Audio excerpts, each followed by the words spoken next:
Brace the rudders! Raise the sails! Raise the sails! Captain, an unidentified ship is approaching. Over. Roger. Wait, is that an Enterprise sales solution? Reach sales professionals, not professional sailors. With LinkedIn ads, you can target the right people by industry, job title, and more. We'll even give you a $100 credit on your next campaign. Get started today at linkedin.com/results. Terms and conditions apply. The First Lady of New York Radio, Joan Hamburg. Entertaining and informative. Talk Radio 77 WABC. Welcome, everyone, and for me, a special treat, Michael Feinstein, whom I haven't talked to in a long time, but probably one of our best-known pianists, singers, musical historian. In fact, I really think I was trying to remember, but it was Michael that introduced me to the Great American Songbook. And Michael is probably one of the leading figures in this country when it comes to the songbook, to music, to American theater. He's been nominated for Grammy so many times. He's a platinum-selling artist. He is, and I have to make sure I'm getting that right. Michael, now you're artistic director for the Center for Performing Arts in Carmel, Indiana. Yes, that's where we have our Great American Songbook Foundation, which introduces high school and young people to the classic American song. So tell me, how did everything land in Carmel, Indiana? Well, first of all, forgive me. The pronunciation there is Carmel, unlike Carmel by the sea in California.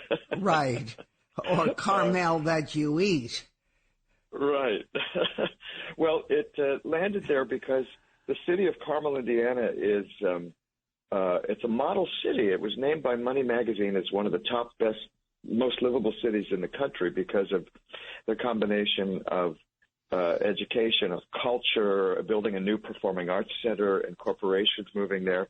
It's contiguous to Indianapolis, and they made me an offer that I couldn't refuse to bring this foundation to preserve American popular song there because they supplied partially staff and funding, and we're building a museum. And also the location is in the heart of America. It's 2 hours from Chicago, and it's located in a place where people are culturally hungry for it. And so it all sort of was, I guess, a perfect storm. And so you're there. What is it like maintaining a residence there? Well, I'm nowhere full-time, because I'm touring all the time. So I'm part-time there. I'm part-time in New York. I have a place in Central Park South, and part-time in Los Angeles because my mother is there, 95, God bless. And, and then I'm on the road. I just was in Cincinnati, and I'm going to Greensboro, North Carolina, and I'm moving around. So, yeah, but you've always moved around, and your mother, as you said, God bless her, 95 now. Your parents, they knew they had a talented son, and they gave you wings. They let you go, and to go explore and do your thing when you were a kid. Yeah, that's so true, Joan, because when I graduated high school, all my friends were going to college, and my parents never said anything. And I went to my mom and said, "Aren't you going to ask me if I'm going to college?" And she said, "Well, you didn't say anything about it, so we figured you didn't want to go." And I went, "Oh." And I started playing in piano bars, and it became my profession. One thing led to another. So that is very unusual. But it was all unusual because you met the Gershwins. I remember you telling me this story. I forget what year, maybe the 70s, 77. And the widow of Oscar Levant introduced you to Ira Gershwin. Do I remember that right? Or?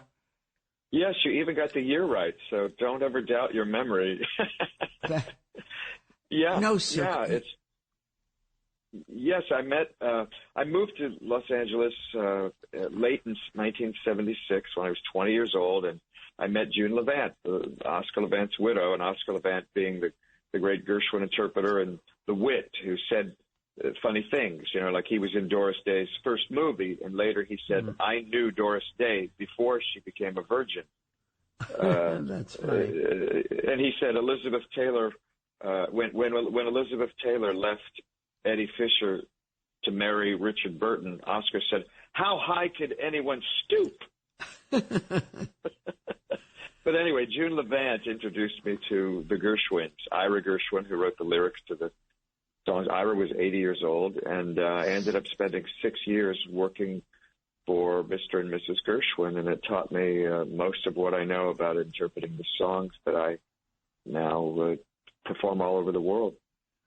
Yes, including you've done shows on Broadway, Michael Feinstein in concert, and just extraordinary things. And it all started when you were just a kid, and it started working. Yes. It's fun to try and reinvent the songs and make them interesting for contemporary audiences, because now we live in a time when most people were not alive when these songs were at their peak popularity, and because of that, now I'm introducing new generations to this music, and I find sort of a divide, if you will, because some people absolutely connect with this music instantly, and there are other people who don't listen to words. When they listen to music, they'll listen to the beat or the production or the sound, and to focus in on listening to lyrics is something that is, for some people, a lost art. And so I can always tell whether somebody's really connecting or dialed in with the music as to how their physical and bodily response reflects that. And how do you find, because you have an academy and competitions, high school kids over the country, are they very different from when you were a kid in high school? What do you sense is their musical leaning these days? We live in a time, of course, when there is no arts education in schools, or very little. That's another reason I like Carmel, Indiana, because they have strong arts programs in their schools. But most young people are not exposed to different kinds of music in school, if any. They only hear the pop music on the radio. So they don't know classical music. They don't know jazz. They don't know other genres. They just don't know it. They've never been exposed to it. So with young people, with the high school people who join the Great American Songbook Foundation Academy, the annual academy, some of them have come to popular song through Broadway or musical theater. Their parents introduced the musical theater, or somebody in their family plays recordings of Ella Fitzgerald or Louis Armstrong. Some are interested in jazz. It comes from usually their family, their parents, or community theater. But there are also young people who have discovered different kinds of music on the Internet, because the wonderful thing about our world today is that you can find and learn anything, discover any kind of music on the Internet. And I'm a record collector. When I was a kid, I used to travel all over the place to try and find a rare recording of Bing Crosby from 1931, and I'd have to pay $40 for it. Now you can go online and find it and download it and listen to it, and it's there. I mean, the resources are extraordinary. And so there are some very intrepid young people that are consumed with this music, and they go out and find it, and they're very knowledgeable. So it's fascinating. I always find it interesting. When I was a kid, going to theater was part of life. It wasn't that expensive. We would go every week, whatever was up and around. And I could sing from every Broadway show. I knew every lyric. And my kids are still amazed, like, how do you know that? I said, we all did that. But today kids have even heard of half these songs. Yeah, it's a different time. And young people consume music differently.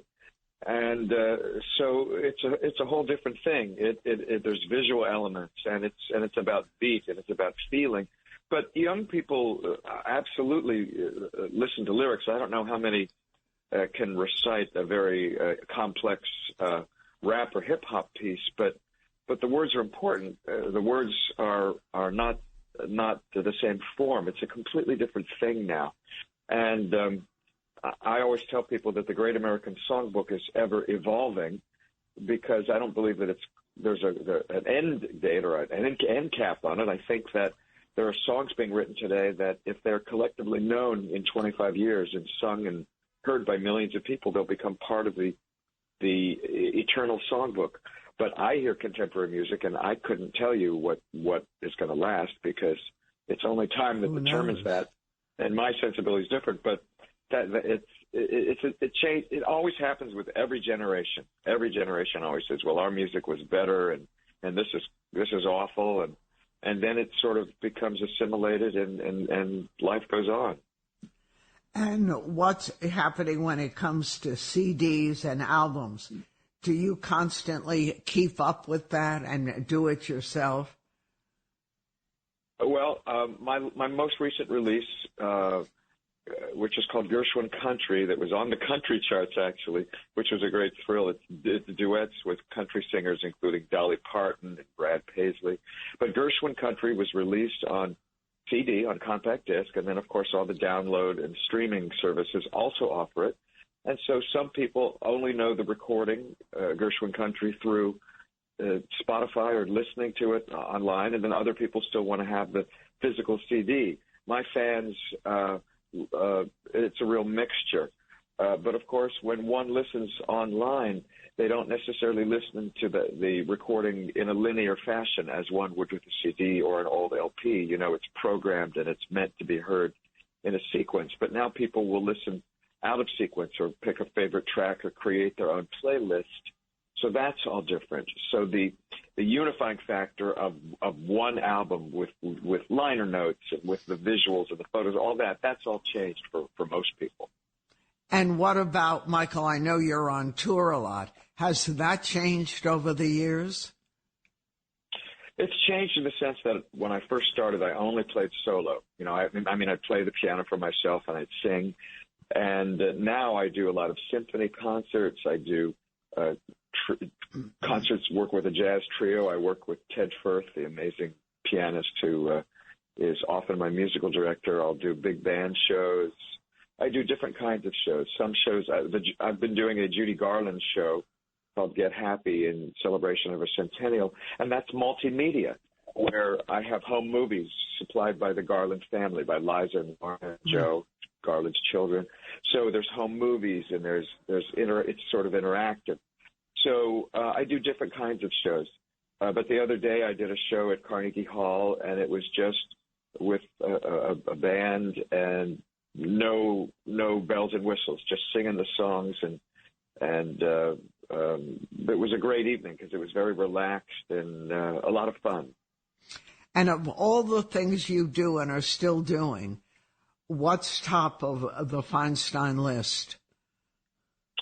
I want to write more songs. I've been writing more lately, and my ambition is to someday produce a recording that is completely original material. I've started to put a few of my own songs into my concerts beside the standards. I'll be playing the Carlisle Hotel December for 3 weeks through New Year's Eve, and doing holiday music, or as my grandmother would call it, holiday music. Yeah. and I hope to include a couple of original things too. So that's the fun for me to add to the repertoire. And where is home? If someone said, pick the place that says, hello, welcome home, what would that be? I'm a resident of Carmel, Indiana. I'm a resident of Indiana. But because my mother is in California and I've spent so many years there, as much as Indiana is home, California is also home. Mm-hmm. And your mom must take such pleasure in seeing your enormous success over the years. She is a proud Jewish mother, absolutely. Well, she was smart. She didn't push her boy to become a doctor or a lawyer or whatever. she let you follow your heart. Yes, and I didn't realize till later how unusual that is. And it's true. It's true. My parents recognized that I had a passion for music.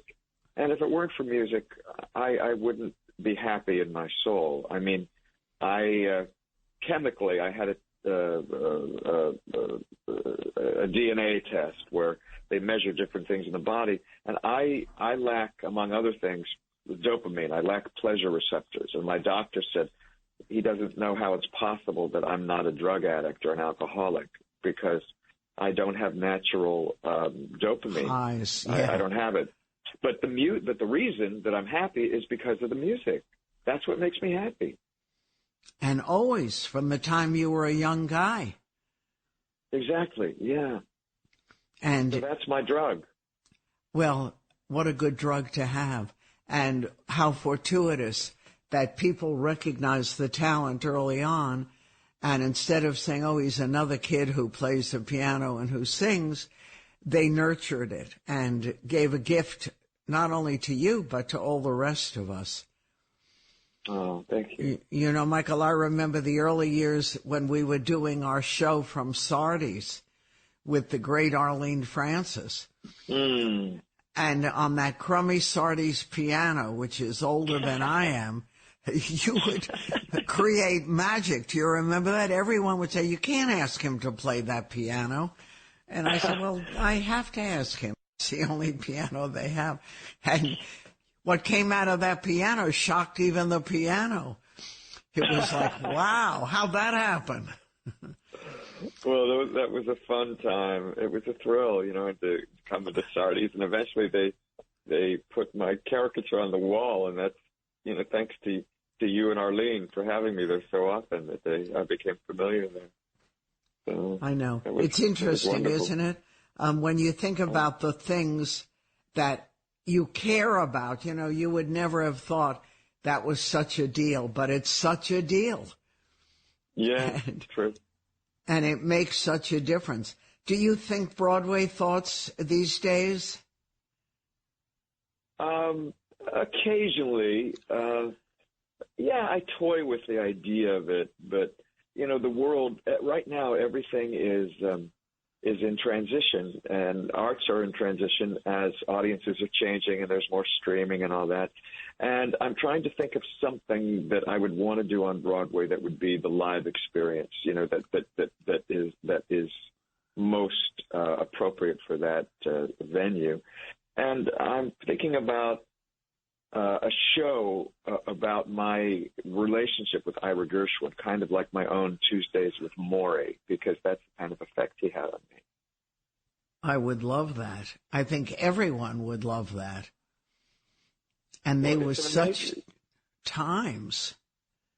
Yeah. I mean, I caught the tail end of meeting all of my musical heroes, or the ones who were still alive. So I met Ira, and through Ira I met Leonard Bernstein and Burton Lane and Harold Arlen and Harry Warren and Andre Kostelanetz, and their dear friend was Lauren Bacall and Comden and Green. And I mean, it was amazing to meet all of these people, and now I try to carry forward their songs the way that they wanted them interpreted.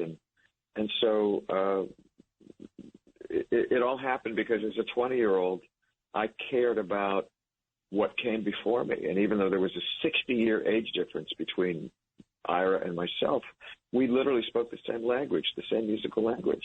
So that's interesting, I think.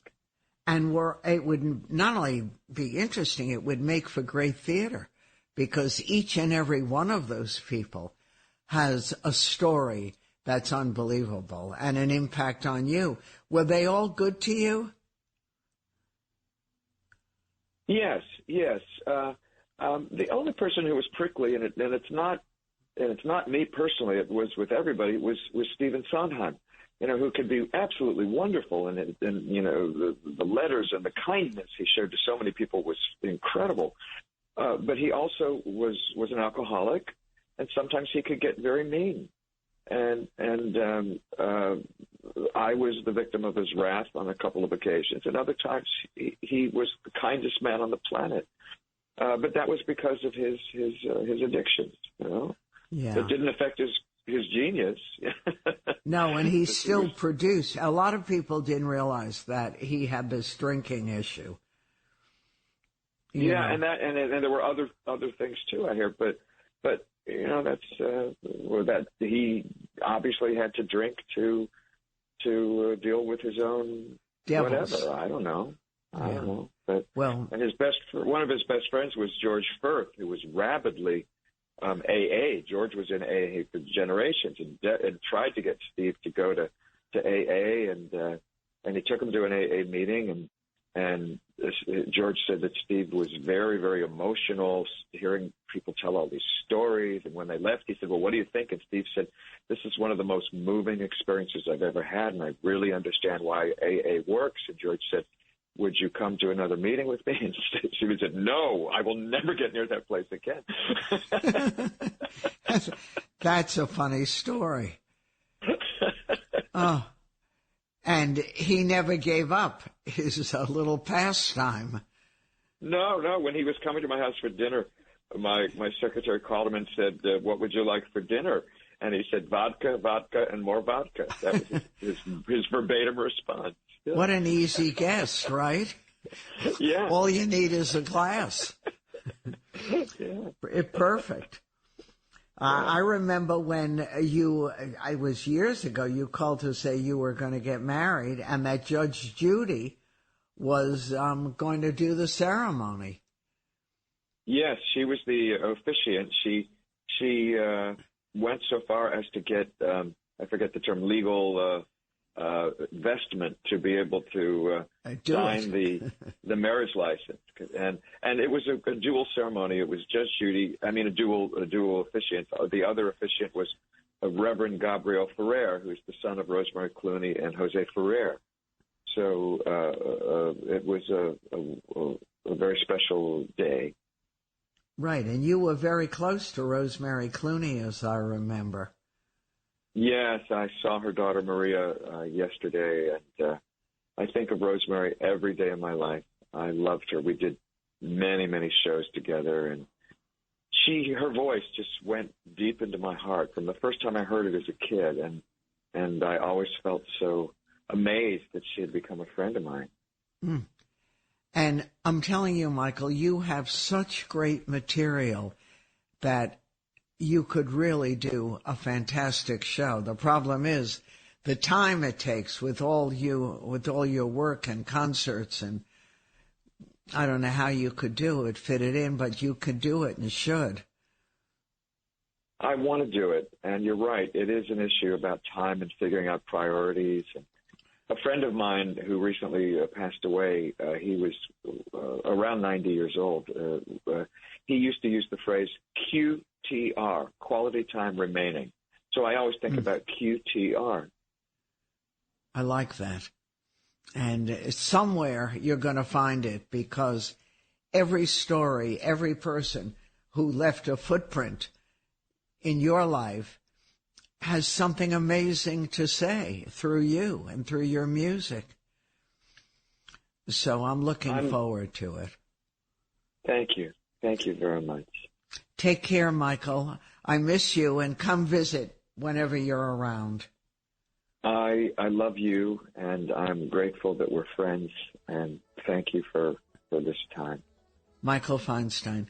And Michael's got an album which is, not brand new, but it's always new when Michael does it. So look for it. And I'm looking forward to another conversation with this great musical genius. Stay tuned, everyone. I'm Joan Hamburg, and you're listening to WABC.